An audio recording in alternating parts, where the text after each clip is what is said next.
Welcome back to S Tier, and today we're gonna be checking out the Honda City, but not just the Honda City, but the Honda City RS Hatchback EHEV. So last week we checked out the Honda City RS, the sedan petrol variant. And today we're gonna be checking out the hatchback variant, but this time a hybrid and also RS.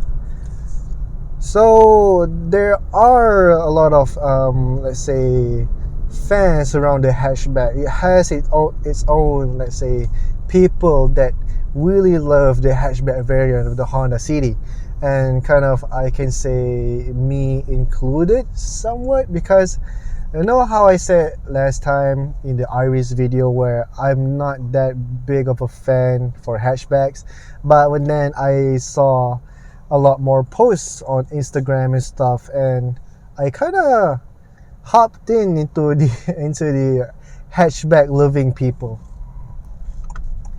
And so with the hatchback, as you probably know, the difference between a hatchback and the sedan, from my The More You Know videos, if you watch those series, if you haven't watched those series, you can check it out. If you watch, that's good for you. I usually teach people what people need to know about cars, and since this is a hatchback, it's a lot more, how we say this, bulbous. It's a little bit chunkier. Heck, is since every is the hatchback, is the hatchback, and it's also the HEV. It's also 100 kilos heavier than the RS petrol. But being an EV, it costs around 112,000 ringgit, which is okay.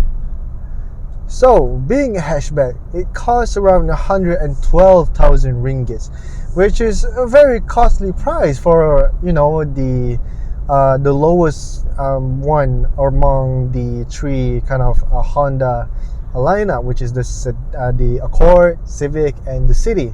But there's a reason for that. Well, it being a hybrid also means it being fuel efficient.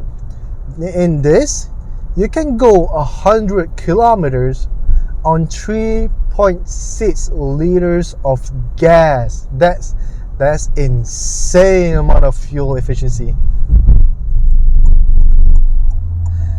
The amount of fuel you can save, even though you're paying a bit high, like a bit more pricier than the petrol variant, but for the name of fuel saving, it's very much worth it. And since it's the HEV, the hybrid system, it has electric motors. It can switch between the engine and the electrical motors. Let's say right now, there's a little diagram, there's a little icon on the gauge cluster that shows I'm in EV only mode. So currently, I'm cruising on electrical battery, on the battery only. Okay, and when I pick up the power, let's say when I floor it right now, the engine comes to life. Yeah, so it switches between the battery and the engine, as like how how a hybrid is supposed to. And the acceleration, well, the usual petrol variant goes 0 to 60 in 10.7 seconds, and for the hybrid, it shaves a whole second, so it goes 0 to 60 in 9.7 seconds. So you can really feel the acceleration. It's not that fast of a car. You have to admit, it's just a regular hatchback with a sportier look, since it's the RS variant, along with modulo accessories, modulo goodies, but it's also a hybrid, so it's got a little bit kick to it. So it's not that much of a, how do you say this, a slouch. Okay, so let's say you're from a stop. Okay, I'm going to a stop right now, and there's no cars in the vicinity. I have a straight line in front of me. So from 0 to 60, I'm gonna press it. Whoa! Whoa! What? Oh, oh, I got pulled into the chair. That's how much you feel the acceleration going. Oh, whoa! That's that's something else. I didn't expect that much of a feel in the acceleration from a car like this. It's just a Honda City. It's not even a Accord V6. It's only got a hybrid system, but damn, it's really fast. Granted, the top speed may be slower than the petrol variant, and the RPM range for the engine isn't as high as the usual petrol-only variant. But it makes up for the acceleration and also the fuel economy. So, yeah, it really makes your money worth. Okay, you're paying like more, around 12,000 more than the usual RS variant for the hybrid system. In turn, you get this little, it's not a sports car, but it feels like it accelerates like it. Maybe on the outside you don't really see it going fast, but inside I'm having fun. This thing is a blast to drive, and don't even get me with the handling. Okay, say it's the EV, like I said earlier, it's 100 kilos more heavier than the petrol only variant. But given so, even though it's a little bit heavier, it's not any less. The cornering capabilities of this thing isn't that less of the petrol only variant. Okay, let's say if a petrol only variant weighs that 100 kilos less than the HEV, but at the end of the day, it's a front wheel drive car, and the front wheel drive cars corners pretty much, I wouldn't say easily, but you can predict the trajectory of the corners you're going, unless you're understeer. That's the whole premise of front wheel drive cars. You understeer a lot and you lose traction, but in general, you can predict where you're going. And the ride, okay, it's a CVT, but it's an intelligent CVT, and it's also a hybrid. So you know how electric vehicles drive, and full disclaimer, this is my first time driving a hybrid car. Okay, this is my first time driving a hybrid car. Never driven a hybrid car before, not even a Prius. This is my first time. And for my first time driving a hybrid car, I would say this is a blast to drive. It's comfortable. Okay, there's not much, how do you say this, sound going on, I would say, since it's a hybrid. It also runs on EV mode. And you gotta keep in mind, this is also not a sports car. I have to narrow the way I see cars based on what they are. If I'm looking for a sports car, I look for something loud, something fast. But this is an everyday daily car, so it needs to be dailyable. So it's quiet, especially if you have kids, babies and stuff. Children. I'm not sure if I'm gonna have one, but well, if you have children, babies sleeping, so the EV mode really doesn't disturb the peace, and the sound insulation for this car is pretty good too. There's not really much road noise. There's a little bit of road noise, but not that much. It insulates good enough for the car at this price. And the suspension, it's really comfortable. It's really soft. It's squishy. It's good for everyday drive pretty much.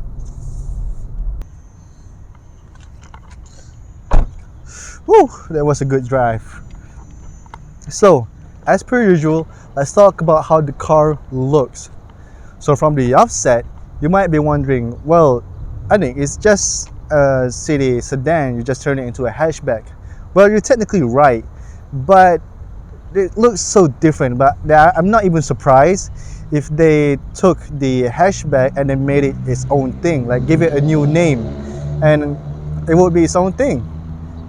Because in a sense, it kind of is. As you can see here, we got the RS variant, just like the previous review on the CD RS, but this time it's got some little more goodies to it. It's got the modulo goodies. But before that, we're going to talk about how the front looks. As per usual, you got the RS emblem here, and the front is a lot more, how do I say this, spikier. It's a lot more spikier than before, and even the fog lights right here. Like my initial reaction to this was like, God diggity damn, it's so good looking. I dare I say that this looks better than the sedan RS, just in my opinion. You still got the angry eyebrows from the front and the carbon fiber texture, but here with the modulo goodies, you get here this thing on the fender that says City, which looks pretty neat. If you look at it from the side, it really looks like a M Sport package in a way, like how you see the M badge staple on a BMW. This kind of gives that vibe, and in a good way, because it makes the car looks a lot more sportier. And it kind of is, because since it's the HEV, it has more performance, somewhat more performance than the usual petrol RS variant. And when they say the coolest hatchback, they're not wrong. I agree with them. This is the coolest hatchback that I've ever driven. And for the wheels, it's very different from before. Before we had this chrome black wheels, but it's now all black. And the design of the wheels, I like it very much. It speaks my language, rather than the split black and chrome. Just paint it all black, and with the chrome logo, the emblem over here, it fits so much, and I like it. It's much better than the sedan, I dare say. And from the rear, this is my favorite part. The rear, they did this thing marvels. From the diffuser part of things, look at that gorgeous looking diffuser, so aggressive. These fins, the exhaust tailpipe, and the bumper itself. Here also there's this modulo Honda genuine stamped over there, and also the HEV over here along down the RS. And you might notice the emblem, the Honda logo along the city is also black. It matched so well with the car, and in my opinion, I like it white, to be white, so kind of contrast more than the red color with the black logos. But this looks also good. And this is the meanest looking rear to a hatchback I've ever seen. Like, okay, I guess you can debate on some cars like the Golf R, or maybe the FL5. But this, if you look at the back, the profile here, like before we saw on the sedan, I say it looks like a sleep deprived face, but now it looks like a face that means business. It's angry, you know, it's really gonna do something. So you get motivated, you get excited just looking at it. It's a good vibe.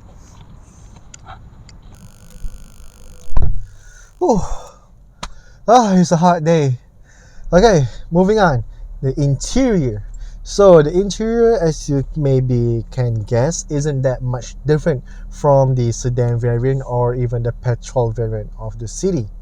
But there are a couple things that you notice from the get-go when you're entering the vehicle and you start the engine. So the first things first, you see your gauge cluster. So as per usual, you have this your speedometer that shows how fast your car is going, but beside it is your RPM. You can see your RPM, but inside of the meter there's this green and blue line that shows the range where you're either engaging the battery, the EV mode, or you started to engage the engine, the ICE mode, the ICE system. And inside of it, that helps you visualize when you're engaging certain systems, is this image of the battery and the engine.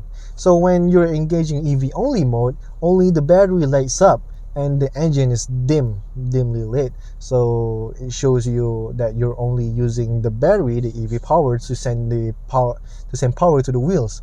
But when you're going a little bit faster and the engine comes to life, the engine also lights up, and it plays a little animation as well, and shows that you're using the hybrid system to send energy. To send energy to the wheels to move the car. And when you're stopped or you're parked, it shows also a little animation that the engine is sending power to the battery as well. So pretty much it's charging the battery. Other thing is, remember here, okay, this part here where I almost smashed my phone with the handbrake. Well, the handbrake's gone. They took it away. So they replaced it with an electronic handbrake, which makes sense. It's a hybrid system. And with the handbrake gone, they actually replaced it with an actual compartment that could fit a phone. So that's what I was looking for in the original Honda City RS video. Just a place, I thought it was a place you can put a phone, but now I can actually put a phone. And it also goes a little bit deep here. There's this little indent that goes into the storage compartment, actual storage compartment, so you can fit that's a pretty long phone. I don't know what phone is that long. It's a pretty long phone.